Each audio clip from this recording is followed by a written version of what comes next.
It's The Franklin Show, live from Franklin, with America's favorite adopted pup, Franklin Delano Roosevelt Lloyd Wright Sinatra Seltzer, and his friend and favorite dog adopter, Michael Seltzer. I'm your announcer, the scariest Count Scary.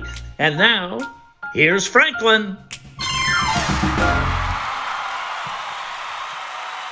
And thank you to my fabulous band and to this audience for being here, all of you standing outside in the rain and being so patient. You'll be rewarded. Everybody in the studio audience is going to get a paw print from Franklin just for being here. That's right, thank you, all of you. A paw print from Franklin, a collectible indeed. We have a great show for you once again. We are excited about it, and we will start the show right after this. Love is a lesson that doesn't end. It knows no conditions, so you better buckle in. Love keeps you on your toes. It never stops, only grows. Love isn't easy, it's a commitment, especially when they're being their most resistant. Love is finding the right seat so you can take a breath. But remember, love isn't lax. It always double checks. Check that your kids are in the right seat at nhtsa.gov/the right seat. So, ladies and gentlemen, welcome back. It's great to be here, and I am so pleased and so privileged to be with one of my absolute favorite icons in broadcasting. A man who I've known for many years, and you have too, and probably longer than you even realize. Ladies and gentlemen, Mr. Tom Ryan. And hello to you, Michael. And welcome to the Franklin Show. Franklin is right here by my side. You know, he recently had some surgery, and he's being told to take it easy. Oh. So we're calling this medical leave for Frank. Well, does he have a good medical plan? He does. I'm telling you, man, I have Lemonade Insurance, and I will tout this to the rooftops. They have been so great. And I know people often say, oh, pet insurance, like a lot of things, they never pay for anything. Well, I got to tell you, they have been spectacular. And my wife and I found an incredible emergency vet here in Arizona, which is where we are. And I'm going to sing their praises, but that's for another show. Sure. This is a tribute to you, my friend. And I want to go back in time, in the Wayback Machine, and talk about the earliest stages of your career. And I'm thinking going back to what, 1965? 62. Was it 62? Okay. Well, in 1962, when I left the University of Detroit, I wanted to be in radio. I wanted to be a play-by-play guy. That's what I always wanted when I was a kid. I used to watch the Tigers on TV and turn the sound down and do play-by-play. And so that's what I really wanted to do. So when I left college, I had to leave because of illness. They were sick of me. And there you go. And so I went over to WKMH. Yeah. And to apply just for anything. Right. And I'm sitting there in the waiting room, and I was dating this girl, and her dad walks in, and he says to me, "What are you doing here?" And I said, "Well, I'm applying for a job. I want to get into radio." Well, he was the general sales manager. I never realized that. And of course, 15 minutes later, I was hired. And who was he? I don't remember if I know this story. Anyway, so I was hired at a very high position. I was the mail boy, probably the lowest rung of the ladder in radio you can be. So right. I got a job there. Frank Maruca, if you remember that name, was the program director. Sure do. Robin Seymour was doing mornings. Yep. And I would drive the company van downtown every day to pick up the mail. Then I would go to different advertising agencies to pick up commercials, bring them back to the station. Right. And I had access to some of the studios. So at night when I was off work, I'd practice. I'd go into the studio and pretend DJ. And so that was in 62. Now in 63, in October, we changed to Keener. Yep. It was Halloween night. And all-day broadcast in October of 63. was horror stories. Isn't that on? Here I am on Halloween and practically made my career out of Halloween. But so that happened. Well, you are dressed like a pumpkin right now. I It am, looks aren't to I? me. Well, that's fitting. Yeah, isn't it? So then, a couple of years go by and I get into the production department at Keener, making commercials, putting them together and stuff like that. And then in 65, Dick Burton came. Yep. And they actually hired him to do mornings, and he didn't want it. He said, I don't want, no. He was coming from Cincinnati, and he said, I don't want to do morning. Oh, no. I want to do some other shift. So they gave him 10 to 2. Right. And then they hired me to make extra money. They said, we want you to answer the phones from 9 to 10, or 10 to 11, take requests. And Dick loved to put people on the air. I mean, that was the best thing about him. He Right. could talk to people and he was funny. So I would say to him, because the switchboard was directly across from the studio, and he left the door open all the time. And I'd say, hey, line 3, take that one first. And it'd be some guy, and stuff. Well, there would be nights when it was slow. And, we were a rock station at the time. And so I'd get on the line and I'd say, take line 2. And it would be me. And I would say, hey, Mr. Burton, how y'all doing? And I just make up with something. I'm Eddie from Taylor. And well, after a couple of times, he figured it out. So that was in, let's see, in 65. And then in August, they fired Swingin' Sweeney, who was the Right. morning guy. Right. And they moved Dick to mornings. And Dick said, I want the kid on the switchboard with me. So Tom from Taylor, or wherever you were from. Yeah. Eddie from Taylor. Anyway. Eddie from Taylor. So then I moved to the mornings with Dick. And I worked with him all the time and did all the voices. It was just the two of us. Yeah. And it was, I have to tell you, Michael, it was a labor of love. I mean, I never had so much fun because we would, we'd get off the air at 10 o'clock. We'd edit phone calls and stuff like that and go to lunch. And then we would plan the next day's show. So then Dick gets a job offer from WBAL in Baltimore. And he then leaves and goes to Baltimore, but I wasn't included in the plans. So this is now 1967, and I get a job at Channel 50 as a writer in the promotional department. And yes. And I know. So one summer, Johnny Ginger was working at the station as a kid show host, but he was always late for tapings and this and that. And finally, they fired him. And they said to me, we want you to do this Sergeant Sacto show, Captain Detroit. Captain Detroit. Yes, and you will be Sergeant Sacto. Now, we have a Captain Philadelphia, a Captain San Francisco. Kaiser Broadcasting owned the station. Oh, right. I didn't realize it was a syndicated show. They had versions all over the country. And there was I think, I don't know if there was a Sergeant Sacto at each one, but there was a captain, So I said, okay, good. They said the show is an hour and a half long, and you are on 6 days a week. And you tape twice a week. You go in and tape. And so I came up with the costume and the salute. And cable was just making it big in those days. And so we had a lot of college kids, like up at Central Michigan, watching the show. Because I kind of made it for kids, but I kind of added a little, I had Grandpa Sacto, that was a voice I did. Yep. So we went on for 3 years and did it. And as a matter of fact, a year later, after I started, Dick came back to Detroit. He got fired, as you recall, at WBAL for, as they said, insulting Spiro Agnew, which was one of the funniest stories I ever heard, because as Dick told me, he said he would make fun of Spiro. He was the governor of New York.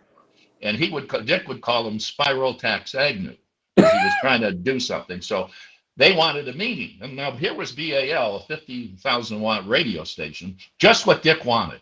He always said, I want to be on a 50,000 watt station. And he made it.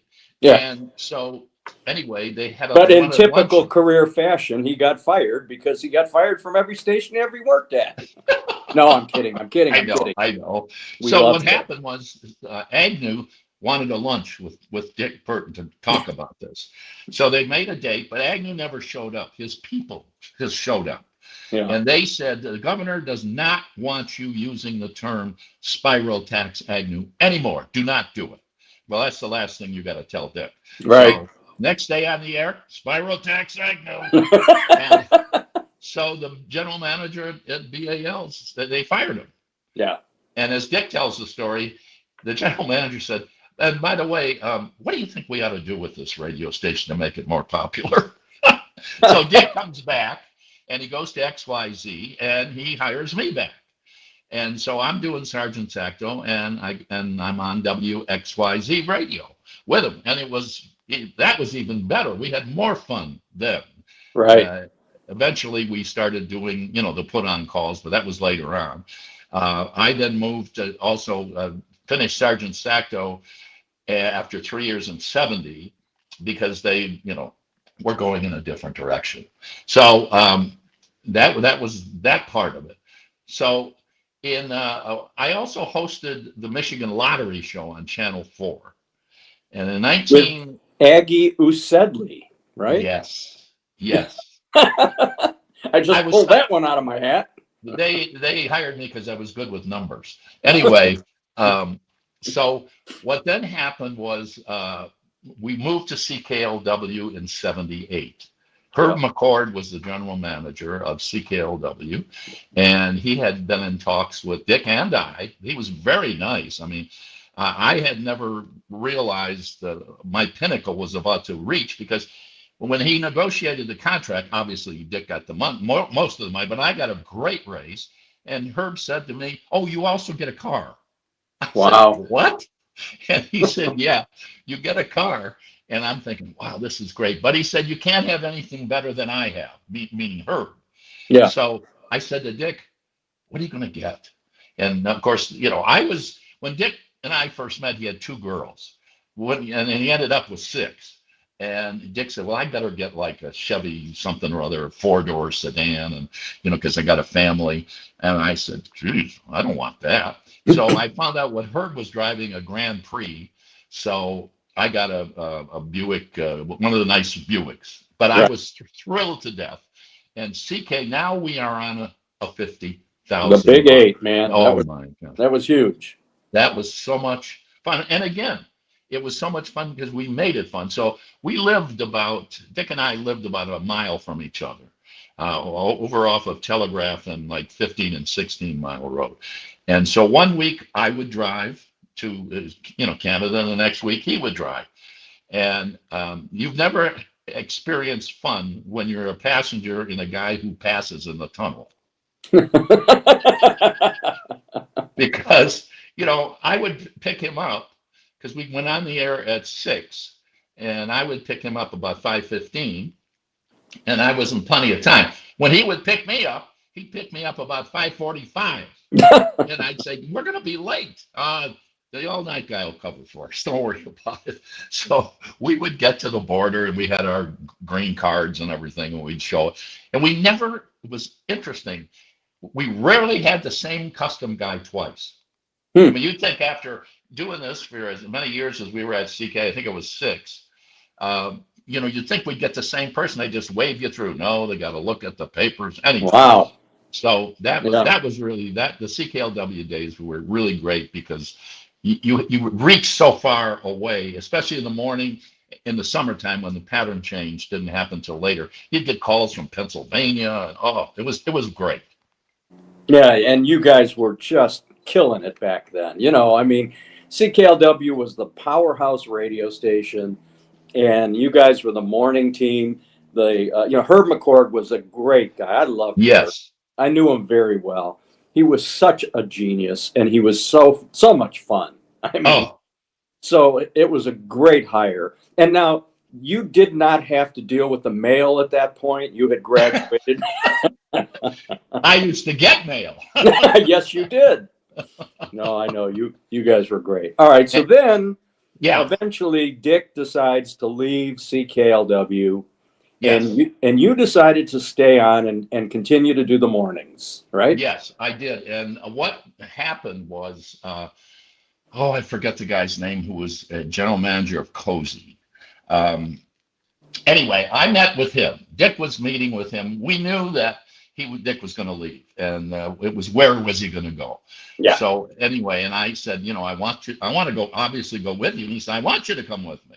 And he said, I met with this general manager, and he said to me, well, don't ask for the moon. It's already been taken. Hmm. I said, you've already signed him? And he said, I'm not going to comment on that. But he offered me money wise. You know, Yeah. I thought, oh boy, this is going to be great. He Right. offered me a little bit more than what I was making at CKLW. And so, you know, I was really disappointed. And then Hmm. the CKLW people came to me. Herb is gone by this time. He had retired and he is gone. So the CKLW people said, we want you to stay and Hmm. we'll give you this amount of money. And it was like, wow. Hmm. And so then I had said to Dick, you know, they're going to offer me this. And, you know, I can't turn that down. And then they also said, and we'll give you a car. I said, how about a camper? Anyway, so Tom Delisle, who was a brilliant, brilliant writer, and he worked for the Free Press, and he worked with Dick and I when we were at Keener and XY, especially XYZ. Yep. Tom was the creator of the skit we did at XYZ called the Wool Boys. Mhm. And he was a very, very funny, funny writer. He eventually went on to write for Richard Dawson and for Gary Shanley. So I talked to Tom because he was working with us. And I said, will you be my partner? And CK agreed.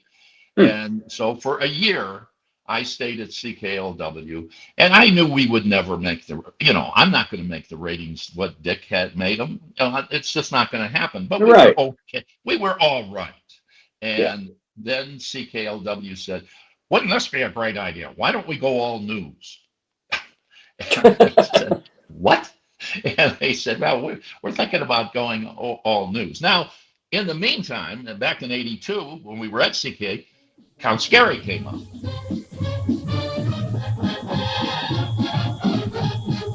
Let's go, Count!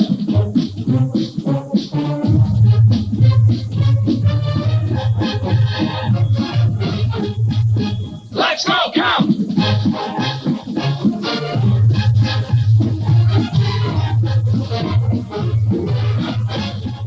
Let's go, Count!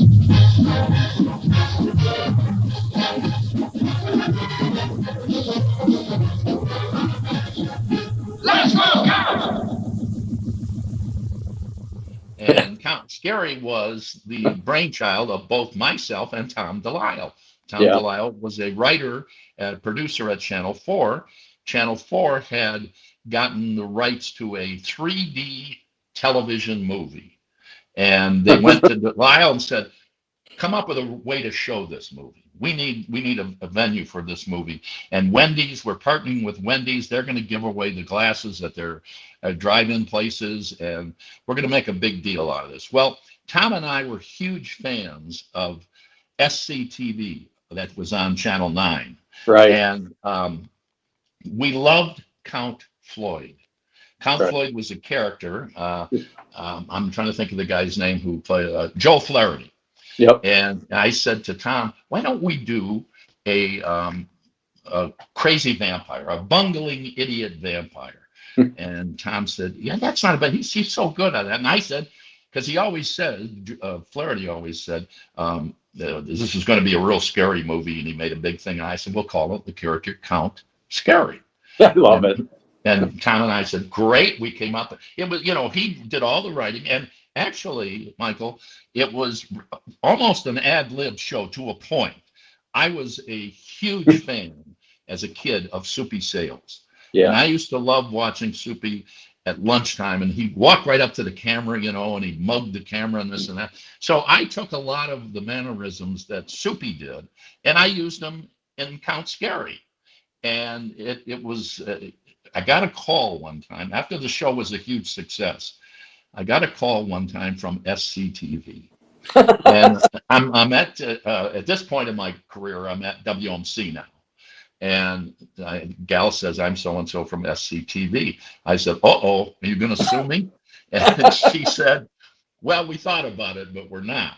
And she said, could you send us, in those days we had videotapes, Right. those big cassette videotapes. Could you send us a copy of one of your shows? And I said, sure, I'll be glad to, more than happy. And she Right. said, okay. And I say to her, well, what I always say, and she said, what's that? I said, imitation is the sincerest form of flarity. Ah, very good. So anyway, then we just continued on doing the show, and I was now the morning guy at WMC Radio. Well, wait a minute. How many years did you do Count Scary? Because I know there were a number of years and specials, right? Oh yeah, Count Scary was just a couple times a year. So we started in '82, and I think we went, and I then did them on the radio all the time. Yeah. So I think we did them 5 or 6, 7 years. There was a couple of years. Once Channel 7 asked permission to use the character when Channel 4 stopped using them.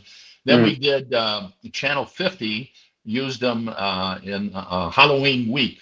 We would show a bunch of, they always had to get permission to use the name. So and then I did a show with the Ghoul.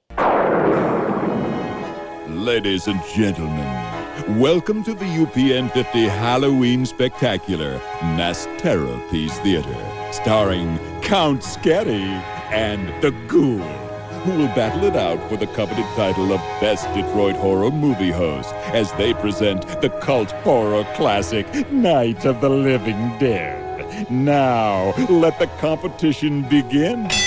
Here he is, the one, the only, the Ghoul. The two of us did a show back. We co-hosted a show. Well, that whole genre was so much a part of our nostalgic past. I grew up, as you did as well, with Sir Graves Ghastly on TV2. Yeah. He was legendary in the same vein. And then, of course, you move along, and then the Ghoul came along, and he was a whole nother phenomenon. There's a guy named Sven Gulli on MeTV now on Saturday nights. It's the same bit. Well, and 1 year, before I, got into all this, I went as a Halloween party. Do you remember Sid Noel? Yeah. Morgus. Right. Wasn't he Dr. Morgus on? Right. I went to a Halloween party dressed as him. Right. And wait a minute, Morgus was the TV weatherman on TV2. Channel 2. Yeah. So there was all of that craziness, but you really took it up several notches. And, kudos to you, even though you were emulating Flaherty and Second City TV, you created your own character, and it was, much beloved and remembered to this day. And so another in the chapters of your life. Really great. Well, and then there was the TV show Hamtramck. Do you remember that? Oh, yeah. That was a brainchild of Tom DeLisle. And it was supposed to be a series of shows about a family growing up in Hamtramck, and about the father going away to the war, coming back. And I mean, it was funny. It was a funny show. Yeah. And we did the first show, and it was a huge success, and it wasn't. What happened was Tom had asked the Channel 4 people to name it East Side, West Side. And the gist of the story was my daughter, who was at that point, she was married in real life to Bob Seger. Annette Sinclair was her name. She was beautiful. I was the father of the family. I had a daughter getting married and a teenage son and a wife. And I was all in a tither because my daughter was marrying a guy from, as the father said, a town with two names, Farmington Hills. Two names, a town with two names. And and it was the whole thing about weddings, a Polish wedding. But the Channel 4 insisted we call it Hamtramck. Yeah. Well, during the taping of the show, We even had the mayor come out when we were doing the reception filming. He came out, laughed, and everything. Then when the show aired, all the people of Hamtramck got cheesed. They were, you're making fun of us. Well, we were making fun of any wedding. It Right. was you saw at the wedding, you saw Oh, women taking centerpieces and putting them in their purses and stuff like that, and they got all mad at it. And so Channel 4 at that point, they buckled. They said, "Oh, well, we're sorry. We're so sorry." And it hit the press like crazy, and people complaining, and other people saying it was the funniest show they ever. And the bottom line, Michael, at the end of the year, we won the Emmy for the best show. wow. So But early stage political correctness killed the yes, deal, right? yes. Oh, God. I didn't remember that story. That's a good one. Yeah, and it's, speaking of political correctness, I'll tell you a cute story. Well, you decide if it's cute. When Dick and I were working together, I think it was at XYZ, we had a gay character that we used all the time. His name was Lance Sweetfeet. Now, you can't do that today, but you could back then. And Lance, Dick would call on me every once in a while and, he'd say, "Hey, Lance, what's going on?" And I would say, "Guess what? I just got a job with the Detroit Lions and I'm the towel boy." And so we made a big deal about that. Right. So one Monday morning, I was answering the phones at XYZ, and I pick up the phone and I said, "Dick Burton show." "Yeah, this is Coach Monty Clark." I said, "Yeah, right." He said, "No, it really is." And I recognized his voice by now. And he said, "I'd like to talk to Dick." And I said, "Oh, okay, hold on." So what we did in those days was we would record calls while the music was playing. And Right. I said to Dick, "Monty Clark's on the phone." And he said, "Okay, roll the tape, roll the tape." And so Dick says, "Morning, WXYZ. Dick, Monty Clark. Oh, Coach, what a great game yesterday. You beat the 49ers. That's not why I'm calling. I want to speak to Lance Sweetfeet." And I go on the phone and I say, "Oh, Mr. Clark, Coach Clark, what a great game yesterday." He says, "That's enough, Lance. I got a bone to pick with you." And I said, "Oh, what is it?" "You got to stop snapping the players with wet towels." I said, "But they won." And he said, "Yeah, you got to." It was hysterical. That is. For him to call us with that. But again, you can't do characters like that anymore. Oh, So I don't know. I think you can. I think people are. I on mean, cable. yeah, right. But all right, so that was great. Now, at this point, you're at OMC doing mornings. Yes. Yeah, Okay. I'm at ONC doing mornings. And I was lucky enough. Mindy, right? Matt Of named Mindy. course, your Okay. Well, illustrious producer, she was Mindy my Markle. producer. Yeah. God And bless her. and eventually we made her my partner. She was Matt named Mindy. Right. She was hysterical. Very, very funny. She is hysterical. I Yes. love her. Yeah. So now I'm in '84. I took over the mornings at WMC, and in '89 they fired me.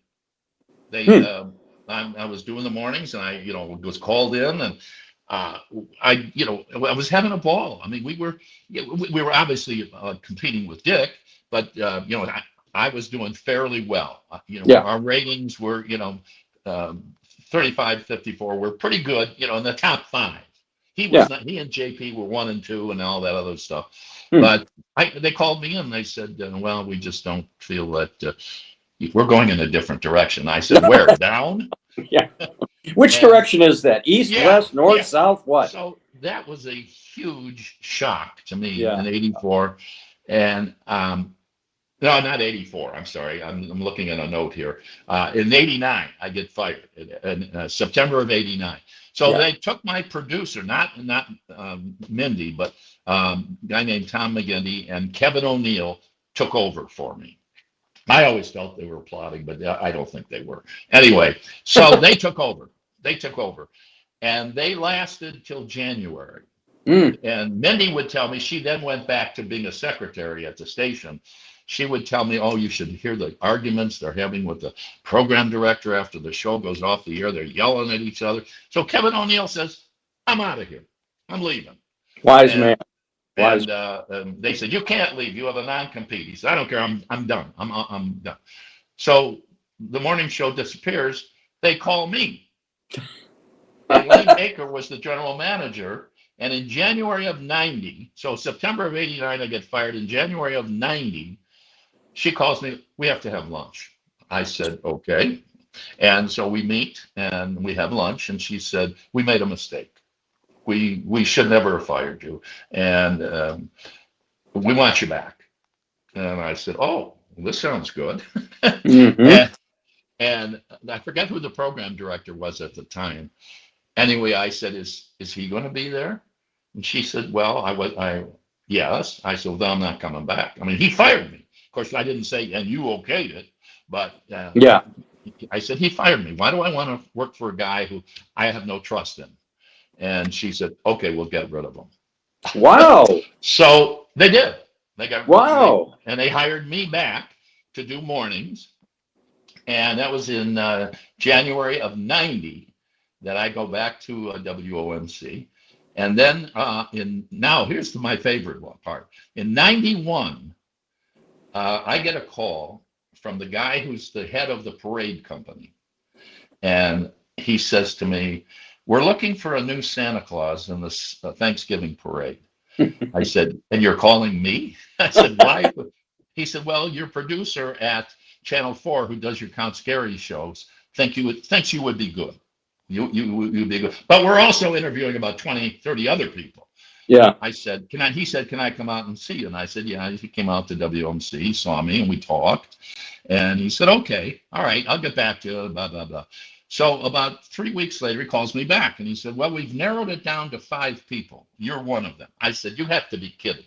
Now, the most elated person in the globe, on the globe, is my wife, who is a Christmas freak. She has loved Christmas. I mean, that's her biggest house. And she, at this point, is working at Disney. And Joan had an illustrious career. Oh, let's remember your yes. beloved wife, Joan, and she was a buyer at Hudson's, at Lord and Taylor, and Taylor. She was now the head of all merchandising at Disney, and we commuted back and forth from Orlando. Yeah. And she said, oh my God, you're going to be sad. I said, I'm not going to be, I'm just auditioning. And she said, oh no, you'll get it. I said, oh, okay, fine. So the guy calls me back and says, would you come down to the parade company some evening after? And now by this time, I was doing afternoons because Dick came to OMC. Right, so you're riding home with Ryan. Yes. Riding home with Ryan. So I go down to the parade company and they dress me up as Santa. And they said, there's a board out there. There's 5 people sitting at the board. And just go out and do what you think Santa Claus would do. I said, okay, fine. So I go out and I walk around dressed as Santa Claus and all. And how you doing? Merry Christmas. And as I said, and afterwards, the guy whoever it was, the head of the board said, we want to thank you so much for coming down today. Yeah, out of your busy day. Thank you so much. It was the classic brush off. So I get in the car and I call my wife and I tell her and I said, don't get your hopes up. A week later, he calls me back. He said, the job is yours. We made a mistake. we hired Kevin O'Neill.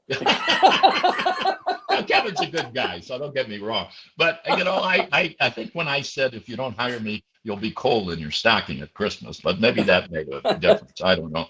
But anyway, I got hired, and for 20 years, I was Santa in the Thanksgiving parade. That's another chapter in your life that I didn't remember. I mean, so I'm glad you brought that one up. So then, so I was now Santa, and I was 20 now years. Doing Riding Home with Ryan. And then I was also, I have a side job that I'm a PA and a professional public address announcer. Yes, you are. I've been doing the University of Detroit basketball PA. This is my 59th year. I'm still doing it. And I did the Lions for 3 years, which was a ball. I used to fill in for the Pistons. Anyway, so then 2007 comes along and my career ends for good. I mean, I had been at OMC for 23 years. I had a great career.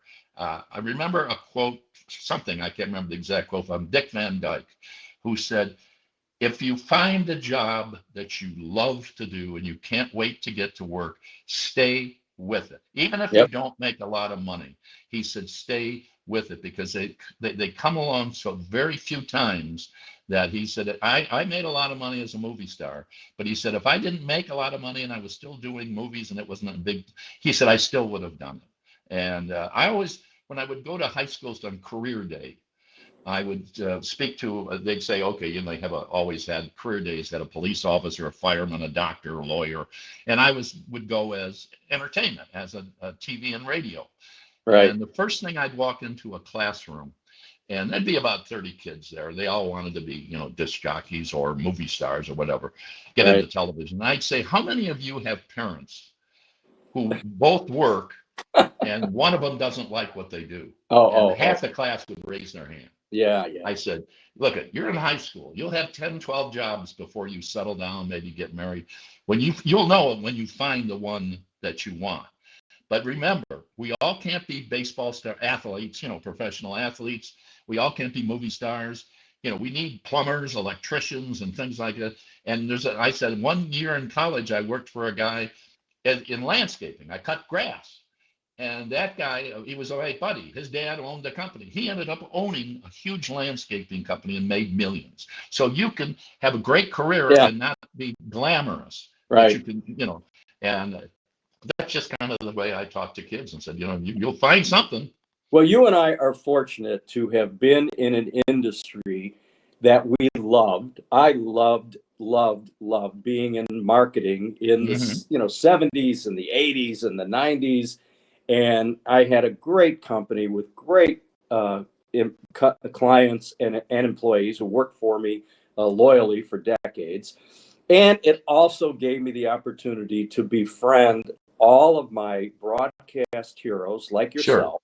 And we started the Detroit radio reunions in 1988, which continued to this day. And I never had a day that I considered was work, including what I'm doing now, which is so much fun, doing the Franklin Show and talking to the people that I respect and revere that have had illustrious careers in various forms of performance and entertainment. But you're one of my favorite guys. I love when you come to our lunches. You're always welcome to join us, and we've enjoyed so many great stories over the years. Well, you know, I can leave you with two stories. One happened when I was at ONC. I was lucky enough, they worked a deal there where the Academy Awards and the Emmy Awards, I could go out to California and be there for the awards and do my show. And it involved, at the Academy Awards and at the Emmy Awards, when a person wins, they go to 3 tents out behind the big, you know, theater where they get the award. There's a movie tent, there's a television tent, and there's a radio tent. And each presenter goes into the movie tent, and they, you know, well, I'd like to present, you know, Sophia Loren, who just went, and you can ask her questions. Well, at the radio tent, you had all of the people from different stations around the country, me being one. We were all hooked into the main microphone. And so when the presenter would walk in, you'd see them, and then they would walk up to the microphone, and you'd hit your cassette recorder, and you'd start recording them.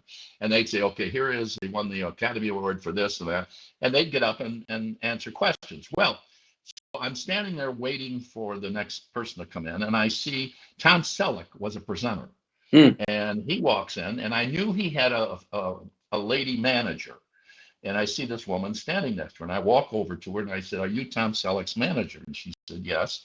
And I said, "Well, I'm doing a broadcast back to Detroit. It's going to be taped, and we play it tomorrow. And would I be able to interview Tom for just about 5 minutes?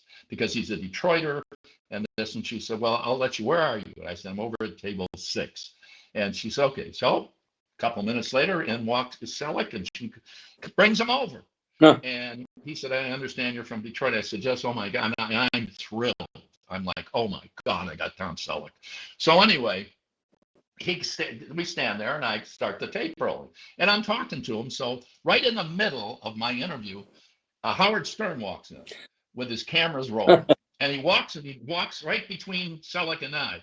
And he says, "I'm here with Tom Selleck, you know, Magnum PI fame." And Selleck looks at him. He says, "Excuse me? I'm doing an interview with this guy. Would you mind stepping out of the way?" Wow. And Stern looks at him and looks at me, and Selleck says, "Come on, let's go over here where we can have some privacy." Oh, man. And I was like, wow, this was Yeah. cool. So, I had a lot of great, things happen. So I'm very happy with my career. My career was wonderful. If it wasn't for Dick, I mean, I would never have achieved what I did, because he was a great mentor and he taught me so many things about, Right. radio. I never had the clout he had. I mean, I couldn't walk in and say, "If you don't do this, I'm leaving." I'd say, "Well, all right, goodbye." Yeah. No, but you So- were a big part of his illustrious career. We just did an hour-long tribute to Dick in front of a live studio audience on our Mhm. anniversary show. I saw that. And I know, and I definitely wanted you to be a part of that, but we had a cast of characters, which was great. Oh, yeah. And, Dick is such a humble and just an absolutely a gentleman in He all is. respects. And for you and he to have had that partnership for so many years and to have forged that relationship in a very competitive industry, my God, at that time where you were doing mornings and he was doing mornings, you could have become bitter enemies over that. Oh, yeah. Like Joan Rivers leaving Johnny Carson and doing her show on Fox killed her career. Well, it didn't kill her career, but No. Carson would never speak to her again. So the fact that you and Dick, I see you guys together and you're still palling around. It's Oh, just yes. great. I see him every Super Bowl Sunday. He's got a place down in Naples. And, Yes. we get together. We have a ball. I have no animosity at all towards him. He's a great talent, and he taught me so much. That's right. No, I agree. And I was just going to say, that's kudos to you and to Dick for putting aside those kind of competitive issues that everyone has to deal with. Sure. I just am so in awe of your talent. You're a great guy. You're philanthropic. You're fun. You're funny. And going from radio to Sergeant Sacto on Channel 50, back in the days when Channel 50 was brand new with that little round antenna that you had, the VHF or UHF antenna that you had. Yeah. Who the hell was watching? But you had a presence, and then becoming Count Scary, another memorable event in your career, and of course Santa Claus. So Yeah, it was great. God bless you, Tom. I just think the world of you, and I look forward to seeing you again live and in person when the winter is over and the thaw begins. You're spending most of your time up in northern Michigan, right? Well, I'm up in Harbor Springs right now, but you left out one other great accomplishment. I made the Franklin show. Oh, well, that goes without saying, and we are so proud to have you, truly proud. So I just, I want to thank you for being here today. I'm glad we were able to make this happen. There was a wonderful story in the paper recently about your Count Scary character. Oh, yeah. And that's what reminded me, oh my God, I've got to get a hold of Tom and do a tribute to Tom. So this is a pleasure of mine, and Frank is right here listening in. And we look forward to seeing you again, as I say, when I return to Michigan, and I'll be up in northern Michigan most of the time in the summer. We'll get together for sure. Okay. All And right. remember, that's scary. Thank you so much, my friend. Great Okay. to see you. All right, and a Michael. Sergeant Sacto salute to everybody. A double pumper. Double pumper. Thanks, Tom. All right, folks. We'll be right back. Stay tuned for more riveting entertainment right here on The Franklin Show. Be right there.